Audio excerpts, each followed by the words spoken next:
Que ce soit dans des interviews ou encore dans le déroulement actuel de l'histoire, absolument tout nous laisse présager que la Grande Guerre d'Onigashima sera incroyable, unique, extraordinaire. Et ce sont les ombres menaçantes des deux empereurs et leur terrible équipage qui planent au-dessus de nos héros. Leur puissance vaut des milliers d'hommes et ils seront forcément ceux à l'origine des moments les plus emblématiques de cette fin d'arc. À cela, des questions se posent à nous comme quels seront les combats dans cette future bataille ? Qui affrontera qui? Vous avez eu l'occasion de découvrir la première vidéo à ce sujet sur le combat qui mettra en avant Luffy et les Supernovas face à Kaido. Désormais, voyons qui s'occupera des autres grands noms de cette bataille. Petite parenthèse habituelle, si cette vidéo vous plaît, n'hésitez pas à y laisser un pouce bleu les bros, ainsi qu'à vous abonner à la chaîne pour ne manquer aucune prochaine vidéo. Par ailleurs, vous pouvez aussi rejoindre les réseaux qui grandissent de jour en jour tels que le serveur Discord. Voilà, merci à vous les bros, et nous allons d'ores et déjà commencer en répertoriant les acteurs de cette grande guerre. Du côté de l'alliance pirate Samurai Minx, créée à l'occasion de cette guerre, nous avons l'équipage des Mugiwara, composé de 10 membres, les principaux capitaines pirates alliés, composés de 3 membres principaux ainsi que de leur équipage, les fourreaux rouges, composés de 9 membres, les boss Yakuza de Wano Kuni, composés de 5 membres, dont Yogoro qui les commandera, eux, ainsi que tous les samouraïs de Wano Kuni. La tribu des Minx, composée de 3 membres principaux, dont Sicilian, leur commandant, ainsi que de nombreux autres combattants. Plus récemment, de nouveaux alliés viennent de rejoindre la cause de cette alliance, Marco et Izo qui peuvent respectivement être placé en tant que capitaine pirate allié et fourreau rouge puisque Izo en faisait partie il y a de cela plusieurs années. Ce qui fait un total approximatif de 32 personnages principaux qui pourraient avoir un combat appelé unique ou singulier. Cette liste peut éventuellement changer en fonction des nouveaux personnages susceptibles de rejoindre la guerre. Très bien, désormais passons de l'autre côté avec l'alliance des pirates aux 100 bêtes, Big Mom ainsi que le groupe d'Orochi, ou du moins ce qu'il en reste. Nous avons donc l'équipage de Kaido composé d'approximativement 21 personnages divisés en plusieurs catégories. Kaido et ses calamités, 4 personnages, les Tobiropo, 6 personnages, les Numbers, il semble que leur nombre peut s'élever jusqu'à 9, dans tous les cas ils sont au minimum 5, tout en étant apparemment sous le commandement de Apu Scratchman. Il y a donc entre 6 et 10 personnages dans ce groupe. Pour finir, Hawkins compte également comme un subordonné de Kaido, susceptible d'avoir un véritable combat. Ensuite, l'équipage de Big Mom, composé d'au moins 5 personnages importants, dont Big Mom elle-même.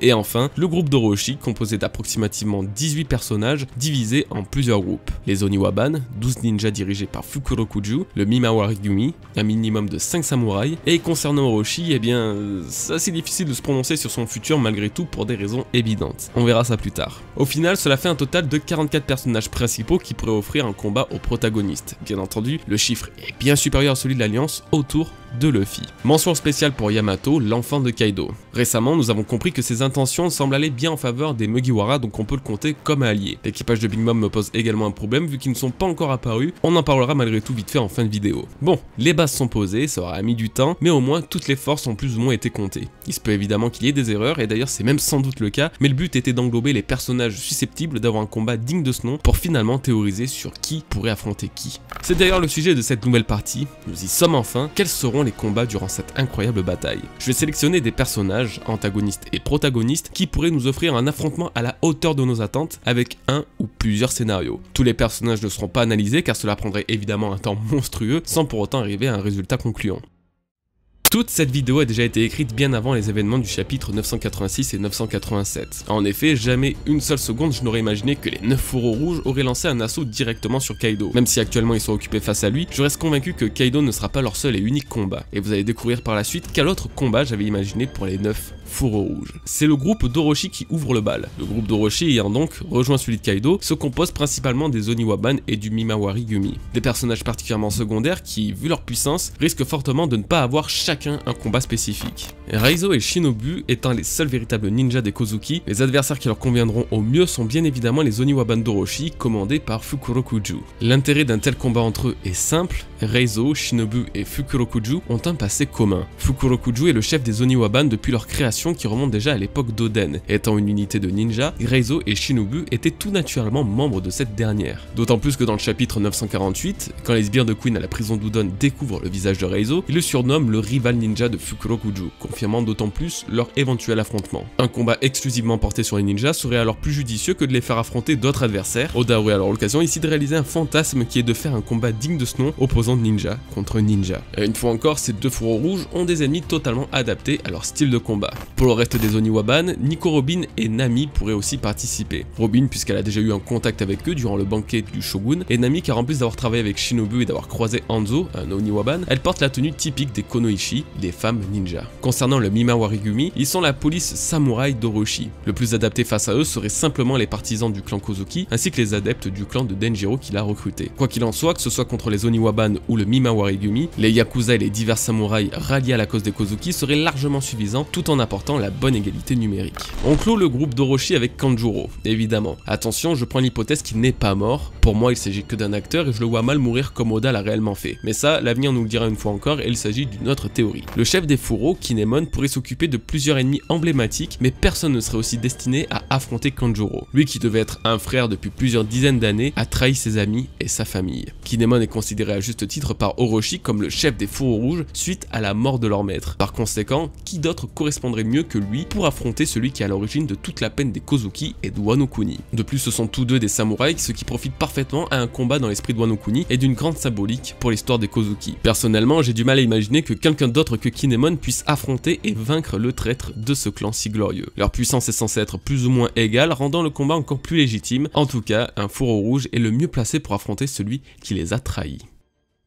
On va passer un peu plus corsé, l'équipage de Kaido. Déjà, il y a les sbires que l'on peut qualifier de basiques, à savoir les gifters, pleasers et waiters, constituant le gros chiffre de l'équipage au 100 bêtes. Contre ces personnages, ce sont principalement la tribu des Minks que je vois affronter, tout comme durant l'assaut de Jack sur Zunesha, et qui seront commandés par Sicilion, chef des mousquetaires d'Inuarashi. Ce sera donc une façon pour eux de se venger du massacre de leur pays, et cette fois-ci dans un combat équitable face à l'unité de Jack. D'autant plus que durant la bataille d'Onigashima, c'est une nuit de pleine lune qui aura lieu, et la pleine lune permettra aux Minks d'éveiller leur légendaire forme Sulong, rendant bien plus équitable leur combat contre l'armée de Kaido. Outre les Minks, les gifters, pleasers et waiters serviront d'adversaires à tout ce qui reste des supporters du clan Kozuki, des bandits d'Ashura Doji, la famille de Denjiro et aux membres les plus faibles de l'équipage de Kid et Law. On arrive aux Numbers. J'ai beaucoup de choses à dire les concernant et leur éventuel combat. Leur nombre pouvant s'élever jusqu'à 10 comme je le disais plus tôt, ils vont occuper une grande place dans cette bataille. Et vu la taille et la terreur qu'incarnent ces géants, ce sont principalement des duos de personnages que je verrai affronter les Numbers. En général, c'est comme ça que se déroulent tous les combats contre des géants, à l'image de Jinbei et Sanji versus Wadatsumi ou les Mugiwara versus Oz. Je me suis référé à l'une des premières apparitions des Numbers dans le flashback d'Oden lorsque Nekomamushi et Inuarashi se sont fait attraper sans rien pouvoir faire. Ils ont l'air d'avoir une très grosse puissance de frappe tout en étant incontrôlables. Qu'ils possèdent des véritables Zoan ou des Smiles ne changera donc rien à leur puissance destructrice. Les concernant, j'ai de nombreux scénarios de combat. En premier lieu, je verrai bien Usopp participer au combat contre eux puisqu'il représente des géants, grâce à laquelle ce dernier est particulièrement lié. Little Garden, Enies Lobby ou encore Dressrosa, chaque géant qui peut apparaître dans un arc aura forcément une scène avec Usopp. En général, il est toujours accompagné durant ses affrontements, notamment par Franky, Chopper, Nami ou encore Brook. Cette fois-ci, il fait groupe avec Chopper dans le Brachio Tank de Franky, ce dernier étant parti seul avec son Kurosai. Ce qui fait que j'imagine parfaitement Chopper et Usopp être mêlés dans un combat de Numbers, surtout qu'au chapitre 986, ils se trouvaient tous les deux dans le quartier des Numbers justement. D'ailleurs, Oda a probablement fait un foreshadow avec le chapitre 222, après que les Mugiwara aient rencontré des ombres gigantesques qui s'avérera être plus tard les ombres des Shandia. Il dit à Chopper que s'il avait voulu, il aurait pu battre ces colosses puisqu'il en a déjà battu 10 par le passé. Sachant que les mensonges d'Usopp deviennent réels et que les Numbers pourraient justement s'élever au nombre de 10, il semble que notre grand sniper a encore visé juste. Dans ce combat, nous aurions donc Usopp et son background avec les géants, comme je disais, et Chopper car c'est l'un des seuls à posséder une forme géante liée à son Zoan. Dans ce combat, il pourrait utiliser et exploiter de manière différente ses Rumble Balls et peut-être même vivre l'éveil de son propre Zoan. D'ailleurs, je pense vraiment que le thème des Zoan sur Onigashima servira à introduire une histoire autour du Zoan de Chopper et donc éventuellement de son éveil. Franky pourrait également participer au combat en retrouvant les deux autres, en fusionnant les deux véhicules du Brachio Tank et du Kurosai pour créer le Iron Franky Pirate Shogun et ainsi être apte à affronter un Numbers. Cependant, il reste encore de nombreux Numbers à affronter. Évidemment, il est difficile d'évaluer précisément qui affrontera quel géant. Certains fourreaux rouges pourraient les défier, tels que Ashura Doji, Kawamatsu ou encore Kikunojo, toujours en étant accompagnés d'un autre allié. D'ailleurs, si les Numbers sont chacun un numéro attitré, alors je verrai également Luffy avoir un bref combat avec le numéro 5 pour nous montrer l'aperçu de sa nouvelle force avant le combat contre Kaido. Ce chiffre n'est bien sûr pas choisi au hasard vu que c'est celui qui est attitré à Luffy depuis toujours, ça serait donc un bon clin d'œil de la part d'Oda. Voilà, comme vous aurez pu le constater, les Numbers pourraient ainsi représenter un des nombreux combats majeurs des Mugiwara et des samouraïs. Notons désormais que Apu est celui qui semblait être à la tête des Numbers. Son principal principal adversaire, à mon avis, est et a toujours été Kid. Depuis leur introduction, ils se sont toujours combattus et détestés, que ce soit sur Sabaody ou lors d'une réunion pour l'Alliance. Ce sentiment s'est accru chez Kid après que Apu ait été à l'origine de la trahison de leur alliance, menant ainsi à l'emprisonnement de Kid et la malédiction des Smiles sur Killer. Actuellement, un combat semble se dérouler entre les deux, et c'est ce qui me semble le plus logique. Or, si pour une raison ou une autre, Kid ne pourrait pas terminer ce combat, Brook aurait été le plus apte à le faire. Alors non, je pense pas que Brook est vraiment assez puissant pour vaincre un Supernova, mais deux choses importantes le relient à Apu: la musique et la tribu des Lombra. Pour la musique, pas besoin d'aller dans les détails, je pense que vous voyez tous où je veux en venir, ce sont tous les deux des musiciens hors pair se battant avec des chansons ou des sons. Pour la tribu des Lombra, rappelez-vous que Brook a passé ses 2 ans d'entraînement aux côtés du groupe de Sancrin qui était également des Lombra. Apu faisant également partie de cette tribu tout en se battant avec la musique, le rapprochement avec Brook était donc évident à faire. Rien ne dit qu'Oda parte dans cette direction à l'avenir, notamment pour le problème de la puissance que je mentionnais plus tôt, mais le parallèle était clairement à relever, juste au cas où. Passons désormais au Tobi-Roppo. Au nombre de 6, ils démontrent une très grande puissance et font partie des gros noms de l'équipage de Kaido, juste en dessous des calamités. Les combats contre eux seront considérés comme relativement importants et les adversaires que je leur ai imaginés viennent d'un pur ressenti personnel évidemment. Commençons par Ulti. Elle a déjà fait les frais d'un affrontement contre Yamato, a subi une défaite, mais aura sans doute un combat plus long sur la durée. Et je l'imagine parfaitement affronter Carrot. Alors non, pas de lien particulier entre elles, si ce n'est qu'elles ont l'air d'être toutes les deux jeunes, un peu insouciantes et particulièrement évasives. Elles seraient un bon compromis en termes de force, puisqu'au-dessus se trouvent les calamités, une puissance que je vois quand même mal Carrot égaler. En dessous se trouvent des personnages que j'estime trop faibles ou non adaptés pour elle. Donc sans la surestimer, je pense en tout cas qu'un Tobi-Roppo serait un adversaire équilibré pour la jeune Carrot, ainsi qu'Ulti. Yamato l'a affronté en utilisant une attaque électrique, Carrot fera peut-être de même avec son Electro Luna, ça serait un beau parallèle. Je dois avouer aussi l'avoir imaginé affronter Nami, puisque cette dernière a toujours eu tendance à affronter les femmes d'un équipage. Donc si son combat contre les Oniwaban ne s'éternise pas, il est possible qu'Ulti et elle s'affrontent en collaboration avec Carrot, ou pas d'ailleurs. Il faut d'ailleurs noter qu'elle tient une rancœur auprès de Yamato et il est très probable que ce dernier nous montre une plus grande étendue de sa puissance dans un match retour contre Ulti, mais cette fois-ci en la battant réellement, chose se précisant d'ailleurs dans le dernier chapitre. Toujours accompagné de Page One, qui pourrait bien affronter ce Tobi-Roppo? Il me donne beaucoup de fil à retordre et je dois avouer énormément hésiter sur qui pourrait l'affronter. Sanji me semblerait redondant, sauf si Oda cherche à montrer la fin de leur combat au lecteur, bien que dans l'anime, Sanji a pris la fuite alors que Page One est encore opérationnel. Dans le cas où ce combat doit se terminer, alors il est vrai que Sanji est l'un des favoris pour affronter à nouveau Page One. Dans le cas où Ulti affronterait Nami ou Carrot, c'est une fois de plus Chopper que j'aurais vu avoir un deuxième combat après les Numbers. Ils semblent également tous les deux jeunes et généralement Chopper se bat toujours aux côtés de Nami ou donc plus récemment Carrot. Le choix est donc particulièrement compliqué et risqué malgré tout puisque la puissance de Page One, relativement élevée, pourrait nécessiter l'intervention d'un fourreau tel que Kiku ou Ashura Doji, suivant les combats qu'auront eu ces derniers. Kawamatsu, l'homme poisson des fourreaux rouges, quant à lui pourrait affronter l'homme poisson des Tobi-Roppo, Sasaki. Le raisonnement peut paraître simple au premier abord, ce qui est le cas, mais en tant qu'épéiste et homme poisson, Sasaki est celui se rapprochant le plus de Kawamatsu. J'ai également imaginé Jinbei dans ce combat, mais sa force me paraît peut-être être trop grande pour Sasaki, ceci dit ça reste totalement envisageable et je n'en serais pas non plus étonné. Les liens sont faciles mais pas impossibles et nous permettraient de voir l'étendue d'un combat mêlant deux hommes poissons. On passe désormais au Tobi-Roppo que je déteste, hein, Who's Who. Bon, non pas que le personnage me supporte, mais simplement que je ne sais pas prononcer son nom. Vu la mise en avant qu'il reçoit, je pense sincèrement qu'il doit être dans le top des plus puissants Tobi-Roppo, voire même peut-être être le plus puissant de ce groupe. Il y a deux combats que j'imagine parfaitement le concernant. Le premier serait Denjiro, c'est celui dont la puissance reste le plus approuvée tout en étant à l'origine des fourreaux rouges avec Kinemon. Ses compétences au sabre ont l'air d'être incroyables comme lorsqu'il a découpé un bateau de Kaido, ce qui pourrait offrir un combat d'épéiste digne de ce nom avec Who's Who, également épéiste. Mais outre Denjiro, c'est Sanji que je verrais parfaitement face à lui et plusieurs choses me font penser ça. J'en avais parlé dans ma review du chapitre 981, mais Who's Who aurait un lien avec la tribu aux trois yeux. Divers arguments, notamment la présence de l'œil dans son emblème et le parallèle que cela pourrait faire avec Pudding dévoilé dans l'arc précédent. Sans oublier que le haut de son visage est caché par un masque, cachant peut-être par la même occasion son troisième œil. On en vient à l'intérêt scénaristique qui fait que, eh bien Sanji a toujours eu ce lien avec l'œil, que ce soit lui qui n'en montre toujours qu'un seul ou encore qu'il se marie avec une femme en possédant trois. Sur Wano, il a développé de nouveaux pouvoirs à travers son raid suite, notamment celui de l'invisibilité, encore un élément basé sur la vision directe. Who's Who se battant donc contre un homme invisible mettra en avant les pouvoirs de la tribu aux trois yeux et forcera Sanji à ne pas se reposer que sur la facilité de l'invisibilité. En plus les deux fument pour couronner le tout. Sérieusement, quand j'ai imaginé un combat pour Tobi-Roppo, Sanji a directement été ma première idée. Maintenant, et comme pour tous les autres, l'avenir nous le dira. Passons à Black Maria. Étant une courtisane tentant de se rapprocher de Kaido, Nico Robin pourrait être son adversaire, elle-même qui tentait de se rapprocher d'Orochi en tant que courtisane également. Malgré ça, la différence de force me semble démesurée pour Nico Robin qui n'a jamais affronté seul d'adversaires aussi puissants, surtout si elle a déjà eu un combat avec les Oniwaban un peu plus tôt. Je ne me prononcerai peut-être pas trop au sujet de Black Maria, autrement que par un éventuel combat contre Robin, et un ou une autre alliée en addition. Et on passe enfin au dernier Toby Roppo, Diez Drake. Beaucoup de choses à dire forcément, après la révélation qu'on a eue le concernant, il fait encore et toujours partie de la marine. Alors difficile d'imaginer se faire réellement défaire pour le bien de Kaido, au même titre que les autres Toby Roppo. C'est pourquoi j'ai imaginé un combat entre lui et Law, enfin un faux combat. Drake semble être celui qui a libéré Law de la prison dont il était détenu, menant au retournement de situation qui a permis à Law de vaincre Hawkins. Chacun ayant un plan, leur combat n'en serait donc pas vraiment un, mais apporterait de la crédibilité à Drake dans l'équipage de Kaido vis-à-vis de ses compères. Le cas de Drake est de toute façon très instable à partir du moment où c'est un infiltré, il n'aura peut-être même aucun combat avec personne et se rangera du côté des protagonistes pour affronter l'équipage de Kaido et ainsi offrir un combat de Zoan ancien contre Zoan ancien. Si un peu plus tôt on avait du mal à trouver un adversaire à Page 1 par exemple, eh bien Drake alors dans ce cas-là pourrait faire l'affaire. On passe enfin au tant attendu calamité. Jack, Queen et King, les trois plus puissants membres de l'équipage de Kaido. Qui seront donc leurs adversaires?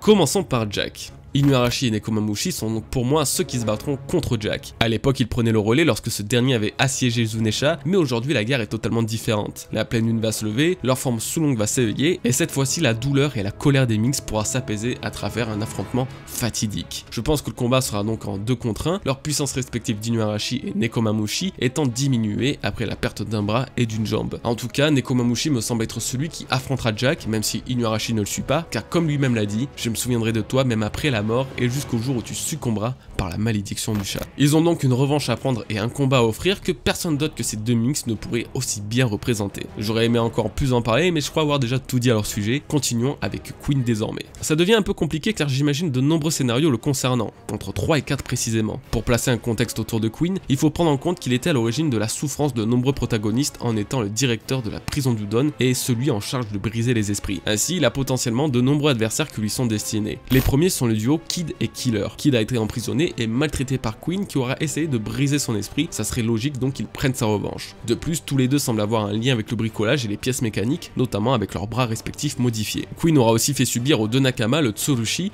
la pendaison inversée, qui aurait bien pu leur coûter la vie. Vu la haine de Kid accompagnée de son désir de revanche, une fois de plus, la force cumulée de ces deux supernovas pourrait donc, dans un extrême et dernier souffle, venir à bout de cette calamité. En tout cas, ce combat me paraît plus qu'envisageable. L'autre scénario serait que ce soit Law qui affronte Queen. La raison est très simple, il s'agit de la calamité de la maladie. Law étant médecin, le rapport entre les deux se fait donc plutôt naturellement. Pour finir, Luffy serait également un candidat idéal pour accompagner Law. Queen est la seule calamité que Luffy a tenté d'attaquer, et de plus, il est à l'origine du mal qu'a subi Yogoro ainsi que tous les autres prisonniers. Ça serait donc un combat assez intéressant pour montrer un nouvel aperçu de la puissance de Luffy contre un adversaire bien plus coriace qu'un Numbers. Surtout que généralement, Luffy bat une des premières grandes forces de l'équipage adverse avant d'attaquer le boss final. Cela a été le cas pour Crackers avant d'attaquer Katakuri, Blueno avant Lucci, etc. Je dois donc avouer que Kid et Killer ou même Law et Luffy contre Queen sont mes pronostics préférés. Déjà pour mettre en honneur les supernovas, mais aussi car ce sont des duos qui ont plutôt bien marché et qui sont particulièrement harmonieux. Évidemment, on se souviendra tous du Red Hawk légendaire de Luffy contre Doflamingo, montrant à quel point deux pouvoirs différents peuvent parfaitement s'allier. En tout cas, sous ses apparences, Queen sera un adversaire redoutable et peu importe qui l'affrontera, il n'en sortira pas sans mal.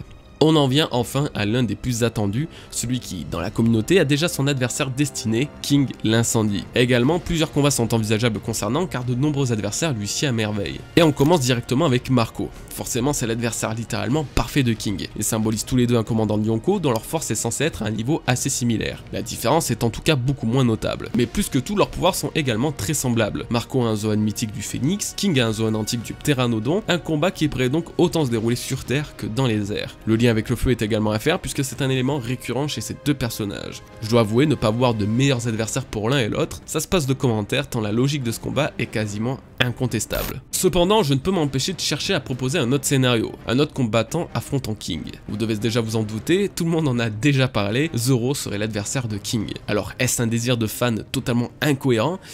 Eh bien pas tant que ça, et nous allons voir ça ensemble. Déjà s'il affronte, je ne pense pas qu'il affrontera seul, Zoro pourrait alors être accompagné d'un autre allié. Il y a Jinbei, l'une des grandes puissances des Mugiwara, qui pourrait contrer le feu de King avec son eau par exemple, ou alors Denjiro pour une raison que je vais développer dans quelques instants. Donc Zoro affronterait King car plusieurs critères semblent être respectés. King est un épéiste, classe que Zoro affronte toujours. Ensuite il s'agit du second d'un empereur comme je le disais plus tôt. Les seconds sont systématiquement l'adversaire de Zoro en tant que second des Mugiwara. Ce schéma ne change pour ainsi dire jamais. D'ailleurs, argument ou pas, la ressemblance entre entre Pika et King est vraiment incroyable, notamment au niveau du visage, puis tous les deux ont un lien avec les cartes. En bref, voilà, c'était une petite parenthèse. Là où King apporterait beaucoup au futur power-up de Zoro, c'est justement lié à l'élément du feu. À 3 reprises, le feu est évoqué autour de Zoro et ses attaques, sur Little Garden, Punk Hazard ou encore Zou avec le mensonge d'Usopp. King et ses flammes pourraient être l'occasion pour Zoro d'apprendre à les couper ou d'utiliser des techniques avec, à l'image de Kidemon qui a été le premier à introduire ce style d'attaque. De cette façon, Luffy, Sanji et finalement Zoro auraient chacun une attaque générant des flammes.